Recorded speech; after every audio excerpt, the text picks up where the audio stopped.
В России существует более 100 природных заповедников. В каждом из них для охраны территории применяется сеть кордонов, на которых постоянно или по несколько месяцев живут инспекторы по охране природы.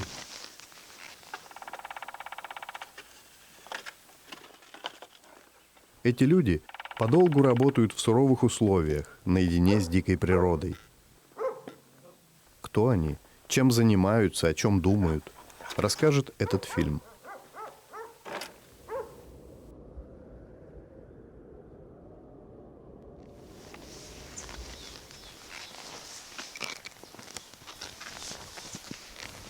Меня зовут Василий. Я инспектор. Моя обязанность – охранять природу и наблюдать за ней. Это нелегкая, но зато интересная и увлекательная работа. Я могу часами бродить по тайге и каждый раз открывать для себя что-то новое. Мое рабочее место находится в самом безлюдном уголке России на плато Путарана. Каждый год с марта по ноябрь я покидаю город и растворяюсь в скальном мире столовых гор.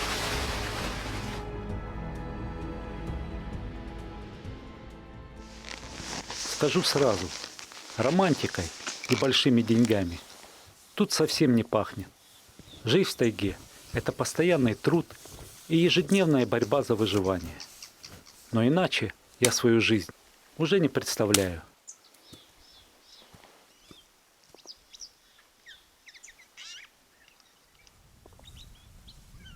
Одному жить в здешних местах небезопасно. Ближайший поселок находится в 200 километрах. Дорог нет, быстрой помощи не будет. Поэтому со мной всегда работает кто-то из сотрудников заповедника. Кордон Путаранского заповедника, где мы живем, носит красивое имя – Северный Аян.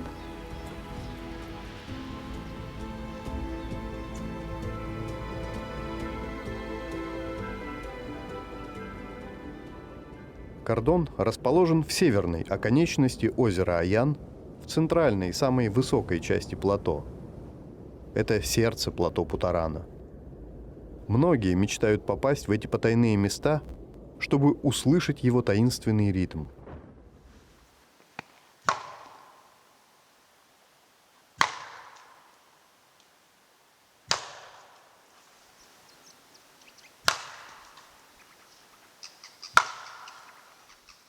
Зимой в этих краях, лежащих за полярным кругом, охранять почти что некого, да и не от кого. Браконьеры в эти снежные пустыни не суются, поэтому кордон открывается только в самом начале весны. Впрочем, здесь и в марте морозы опускаются ниже 40 градусов, напоминая о близости Арктики. С приближением весны характер погоды может резко меняться, и на смену морозам приходят затяжные ненастья. В этот раз с приездом мы припозднились. Уже середина апреля. Скоро должны проснуться медведи, и это наша первая головная боль. В поисках съестного они могут наведаться на кордон и учинить разгром. Поэтому я стараюсь всегда прилететь до их пробуждения.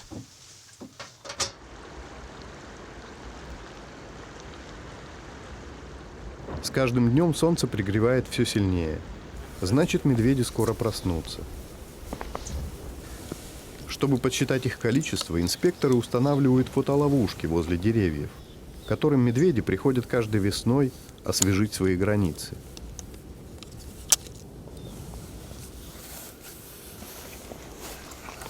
Вот так нормально. Старый. Ну, вот это костяк. Если он подойдет, начнется тереться вот так спиной. Ну да, да. Вот он эту палку собьет, ловушка как раз его и снимет. Не, он трет спину точно. Тут такого там. Ломал что-то. Установив ловушки, инспекторы отправляются в маршрут. Нужно успеть обойти как можно большую территорию и провести учетные работы, пока весенние метели не стерли следы на снегу. По следам инспекторы определяют, какие животные и в каком количестве здесь живут. Впоследствии по этим данным можно будет определить динамику и численность местных обитателей.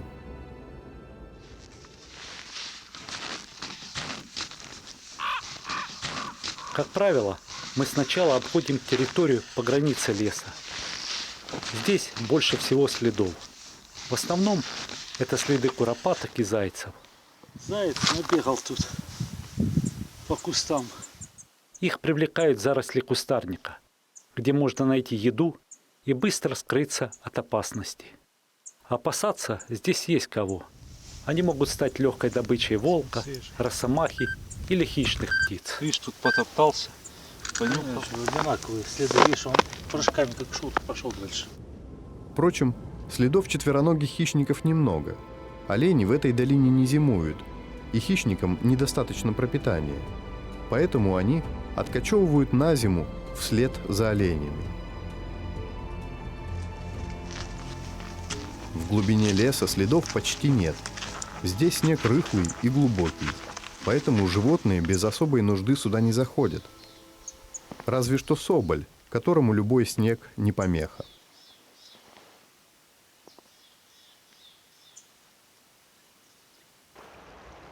Пока инспекторы проводили учет, хозяин тайги проснулся.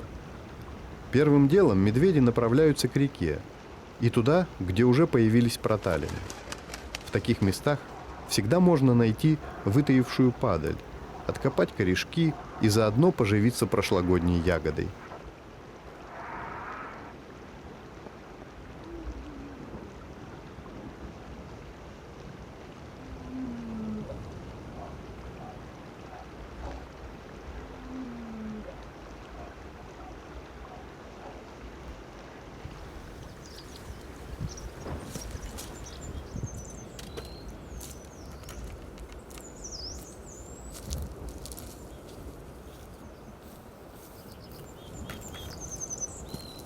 Один раз я наблюдал, как медведь решил отведать свежей оленинки.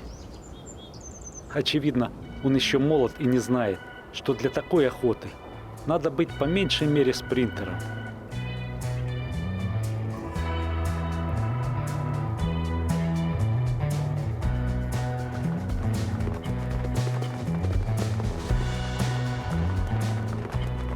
Ну ничего, еще несколько таких попыток, и косолапый станет мудрее.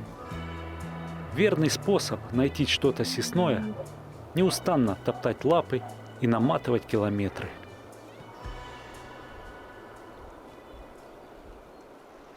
Наблюдать за медведями всегда интересно. И в этом инспекторам помогают фотоловушки. Пришло время проверить их. У первого дерева места косолапому оказалось мало. Он своим боком сворачивает ловушку и начинает охаживать спину. Высоко поднимая лапы, медведь делает задиры на стволе и метит границы своей территории. Чем выше следы когтей, тем страшнее хозяин.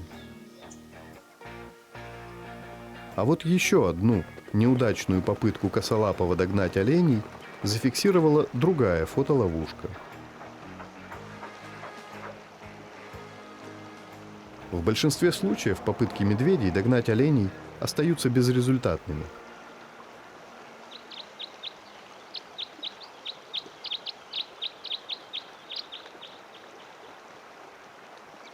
Иногда я делаю Мишке сюрприз. Под его любимое дерево кладу немного мясных отходов. Если мою приваду первыми не обнаружит писец или росомаха, то такая находка для медведя становится настоящим лакомством.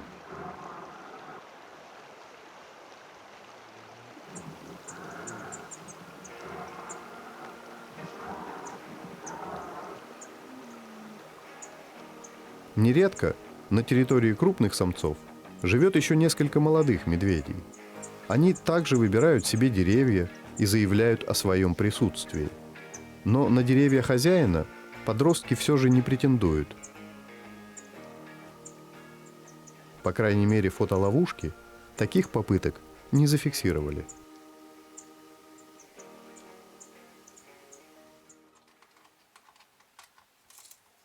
В начале мая в заповеднике начинается учет снежного барана.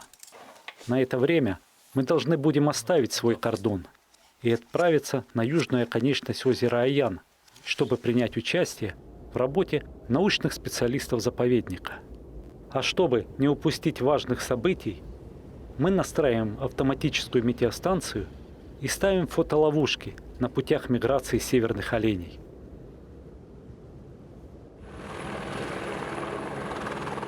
Кордон Южный Аян. Здесь заранее был сделан запас топлива.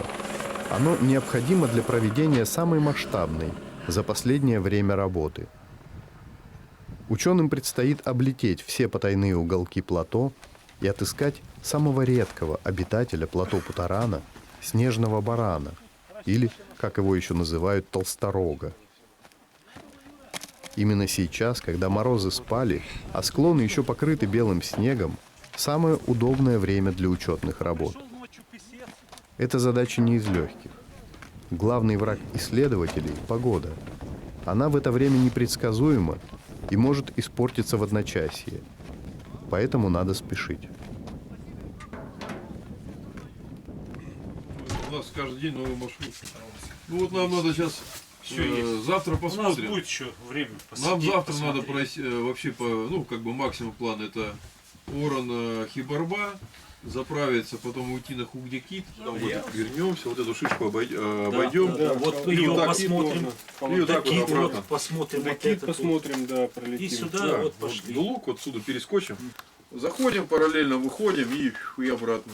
А ты, Да, может, да. сначала Северный Аян, потом вот так вот. Не, сначала погода, если погода позволяет, мы максимальный маршрут.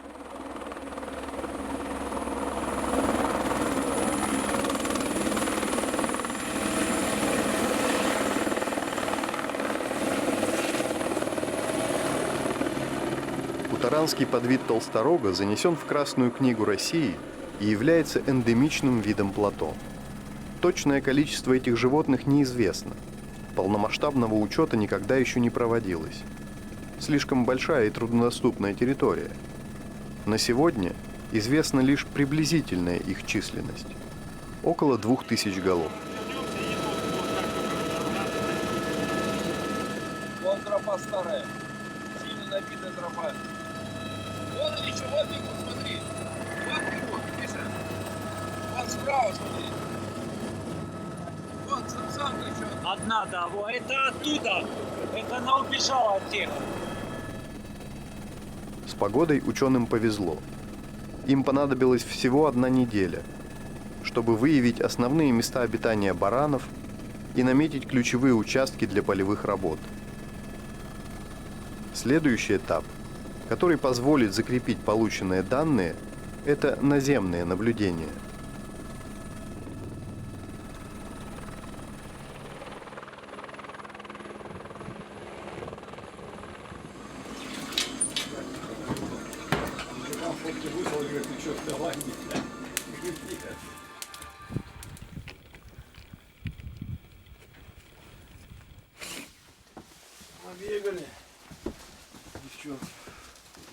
Нет, ну, самок мало, ну самцов больше, вот, видишь, фотографировали.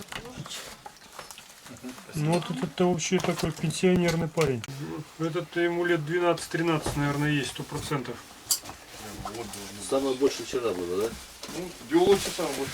Нет, сегодня хорошо Нет, на Вороне хорошо. На Вороне хорошо. Ворон вообще прямо такой богатый. Порадовал. Баранов. Смотри, Вась, он там копался в нашем этим. Мы-то свою работу делаем.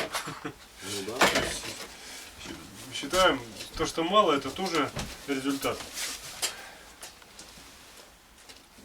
Мы же не делаем, скажем так, результат, чтобы у нас прям вот.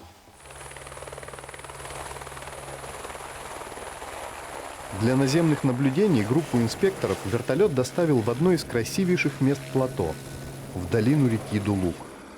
Здесь в советское время была построена научная база, где и предполагалось заниматься изучением толсторога.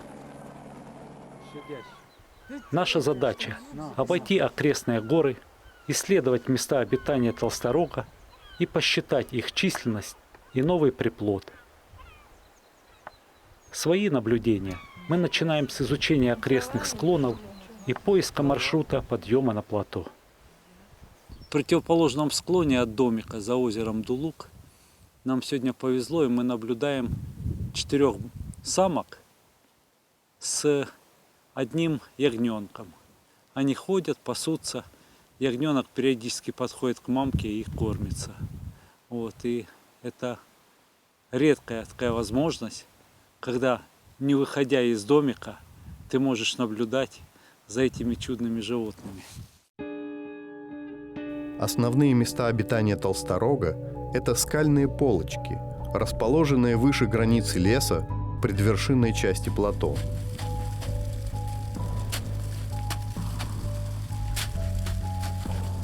Безопасных мест для восхождения в долине реки Дулук совсем мало. Группе предстоит сложный и изнурительный подъем. Надо туда идти завтра. На вершине плато небольшой отдых. Дрова для приготовления чая мы несем с собой, ведь на вершинах плато лес уже не растет. Горячий напиток добавит нам сил, чтобы пройти еще десяток километров и вернуться назад. Что-то непонятно где, куда делись самцы с того склона. Ушли куда, понятно. Там вверху не видно их, здесь не видно. Не всякий наш выход бывает удачным.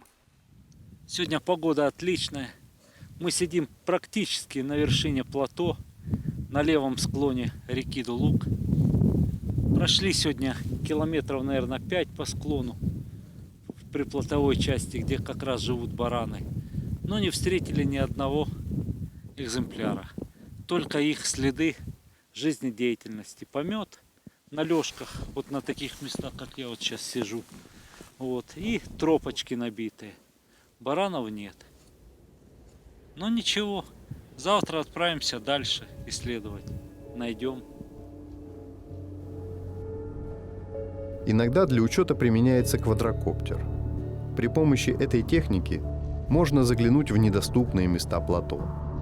Но весной погода слишком неустойчива. По склону дуют сильные ветра, и велика опасность потерять дорогую технику. Поэтому в этот период основные надежды перекладываются на пешие маршруты. В одном маршруте нам встретился одинокий ягненок. Он не убегал, и мы не сразу поняли, что случилось. Оказалось, он повредил ногу и передвигаться вслед за матерью не мог. Стадо его оставило одного, жалко малыша. Но ничего не поделаешь, таковы законы природы.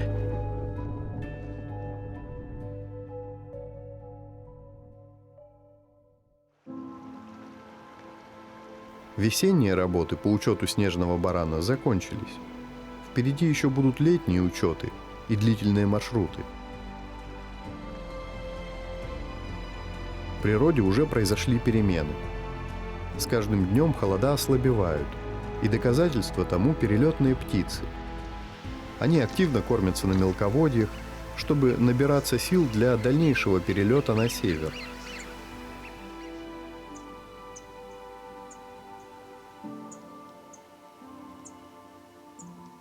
Пока инспекторов не было, установленные фотоловушки собрали щедрый урожай. В объективы пока попали только самки и молодняк оленей. Они первыми прокладывают путь на север. Обычно первая волна миграции оленей начинается в середине апреля. В долинах, на склонах плато, на плосковерхих вершинах повсюду появляются вереницы северных оленей. Они держат путь от южных окраин плато Путарана, где провели зиму, на просторы таймырской тундры. Считается, что оленей ведет опытная и старая самка. На самом деле это не так. Стадо в любой момент может разделиться или поменять направление движения, и лидер уже будет другой. Штук 100, наверное, 150.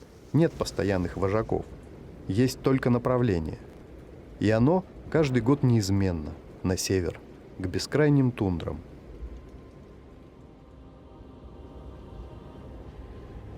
Эти кадры были сняты 15 лет назад. Тогда таймырская популяция диких северных оленей составляла около 1 миллиона особей. Сегодня миграция представляет жалкое зрелище. И главная причина тому – человеческая жадность и безрассудство.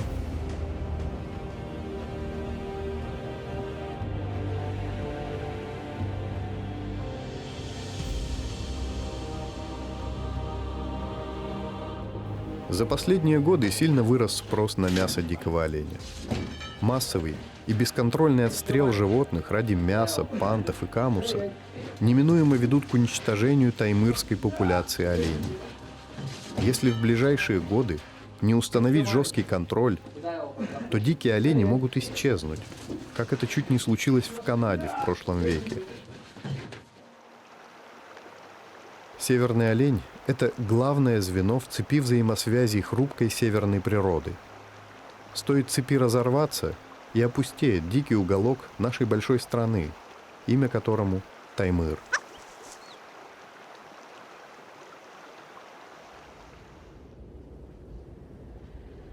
С началом миграции в долинах появляются главные охотники за оленями – волки. А вот еще один след от нас недалеко. Где? Точно. Подойти близко к этим осторожным хищникам почти невозможно, поэтому приходится прибегать к хитростям. В тех местах, где идут олени, была заложена привада, а рядом установлена фотоловушка. Есть надежда, что волки подойдут к приваде, и их можно будет рассмотреть поближе. Первыми появились орлан и конюк. Эти хищники с высоты могут разглядеть даже маленькую косточку. Они без особого опасения слетаются на дармовую трапезу. По птицам всегда можно определить место охоты волков. Обычно над тем местом, где лежит падаль, они подолгу кружат, ожидая своей очереди к обеду.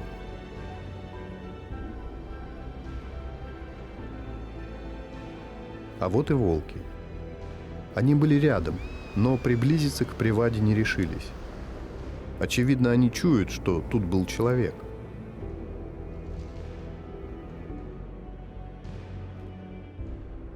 А вот росомаха не стала церемониться. Она выбрала кусок побольше и утащила его в укромное место.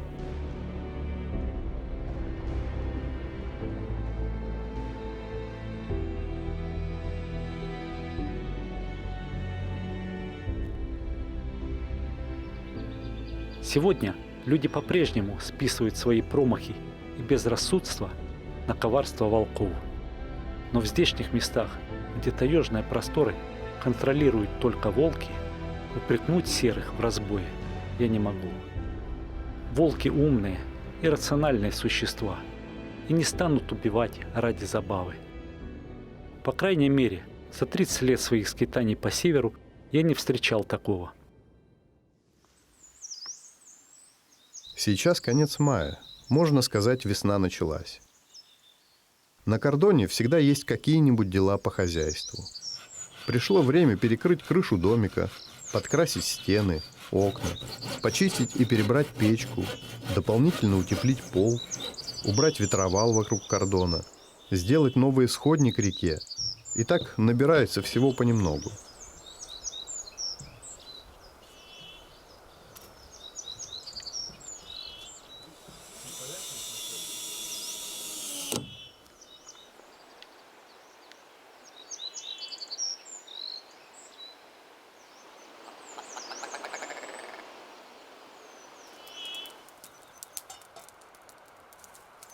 Бывают занятия и для души.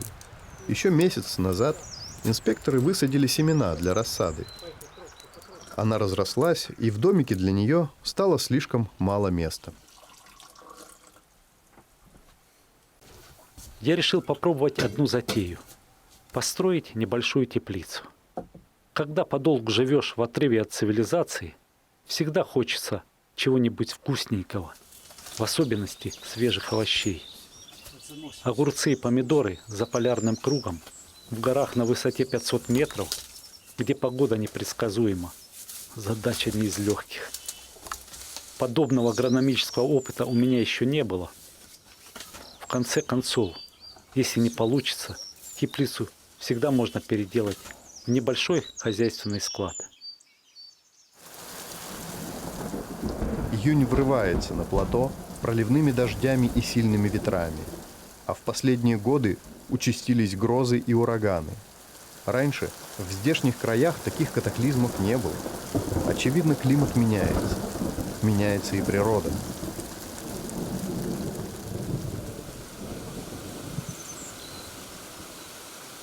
Снег в горах начинает быстро таять. Пришло время большой воды.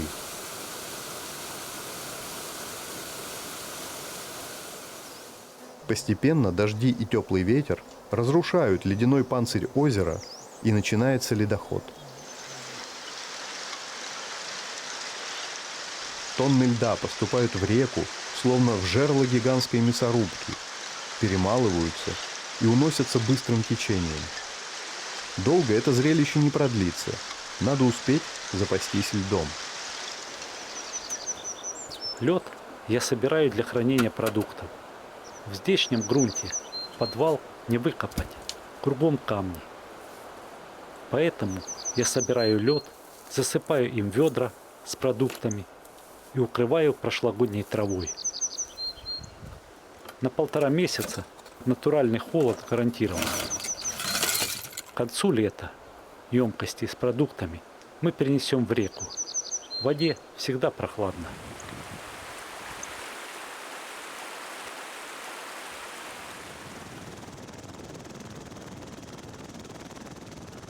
Плато Путарана славится своими водопадами.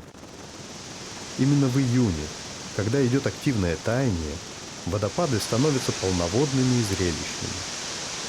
На плато их огромное количество.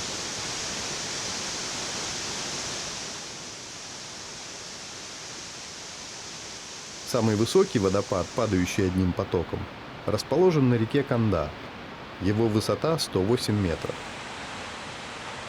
На плато можно найти водопады и выше, но они возникают только на временных водотоках во время сильных паводков.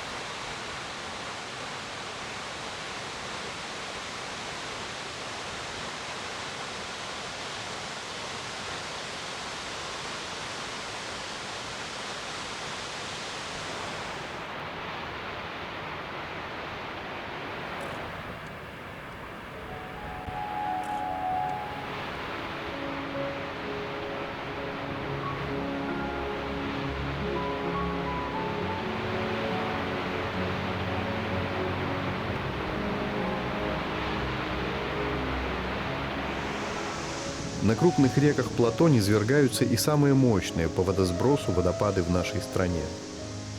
Несомненно, эти прекрасные творения природы и есть визитная карточка плато Путарана. Именно на них и стремятся взглянуть редкие туристы. Водопады плато – красивое зрелище, но, к сожалению, большинство из них расположены так далеко, что любоваться ими могут только дикие звери и птицы.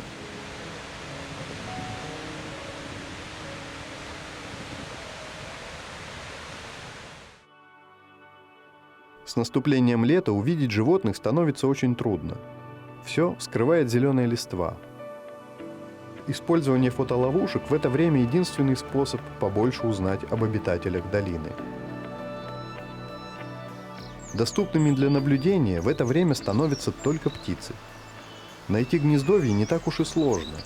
Некоторые птицы сами укажут на место их расположения. Удивительно, почему природа так устроила, что такие крупные и сильные птицы, как конюк, кречет, орлан, завидев опасность, не стремятся защищать свое гнездо. Они взлетают и начинают кружить поодаль.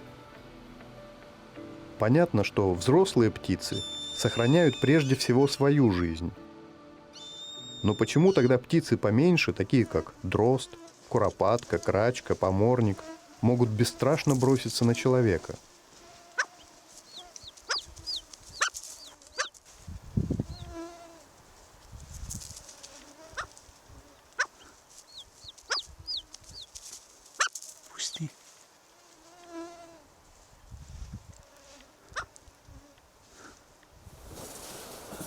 Прошел месяц, как мы перенесли нашу рассаду в теплицу.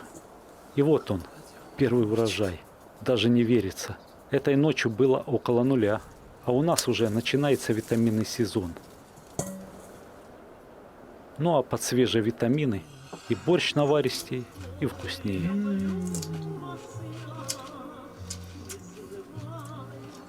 Забегая вперед, скажу, что в августе, чего я совсем не ожидал, в теплице начали созревать помидоры. Установленные фотоловушки дали неожиданный результат. В их объективы несколько раз попалась рысь. Это стало сенсацией. Так далеко на севере плато Путарана рысь еще не встречали. Теперь инспекторам предстоит отыскать ее логово и установить за ней наблюдение. С появлением фотоловушек стало намного эффективней вести наблюдение за скрытными обитателями тайги. Теперь инспекторам стало известно, что в окрестностях кордона живет 3 разновозрастных медведя. Пока им не тесно на здешних просторах. Впрочем, очень скоро молодняк станет претендовать на эту территорию, и старому хозяину, возможно, придется уйти на пенсию.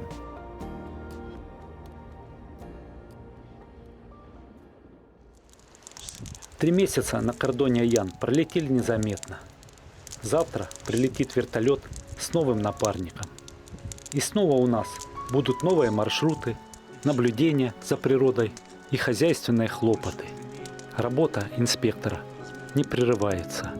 На кордоне нет выходных. Так, в повседневных заботах быстро пройдет лето, незаметно наступит осень, которую вскоре сменит зима, и мне придется на время покинуть кордон, чтобы на следующий год, долгожданной весной, вновь отправиться на плато Путарана, туда, где ждет меня любимая работа и ставший родным домом кордон Северный Аян.